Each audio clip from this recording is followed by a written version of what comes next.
ஹாய்ங்க. செவ்வாய்க்கிழமை காலையில நான் கிச்சனுக்குள்ள வரதுக்கு முன்னாடி அம்மா வந்து இன்னைக்கு அரிசி ஊற வச்சுட்டு பருப்பும் வேக வச்சுட்டாங்க. கீழ உட்காந்து வாழைத்தண்டுலாம் பொரியலுக்காக கட் பண்ணி குடுத்துட்டுருந்தாங்க. நம்ம மரத்தில வாழைத்தண்டு தாங்க. சரி வாழைக்காய் ஒண்ணு தான் இருந்துச்சுங்களா, அது வேணா பொடி பொடியா கட் பண்ணி ஃப்ரை மாரி பண்ணிக்கலாம்னு சொல்லிட்டு நான் பொடி பொடியா கட் பண்ணிட்டு இருந்தேன்.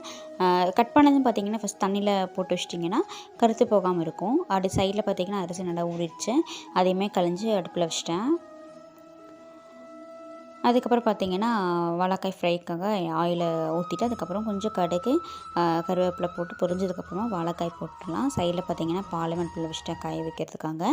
கொஞ்சம் உப்பு, மஞ்சள்தூள், மிளகாத்தூள், கரம் மசாலா ஆட் பண்ணி நல்லா ஃப்ரை பண்ணிக்கலாங்க. கொஞ்சம் மட்டும் தண்ணி ஆட் பண்ணிக்கலாம். ரொம்ப கொஞ்சமாக தான் ஆட் பண்ணணும். சீக்கிரம் வெந்துடும் வாழைக்காய்.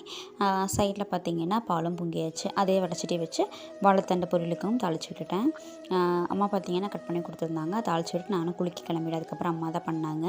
இன்றைக்கி எங்கள் வீட்டில் பருப்பு வாழைக்காய் பொரியல் தாங்க. நானும் சாப்பிட்டு லஞ்ச் எடுத்துகிட்டு கிளம்பிட்டேன்.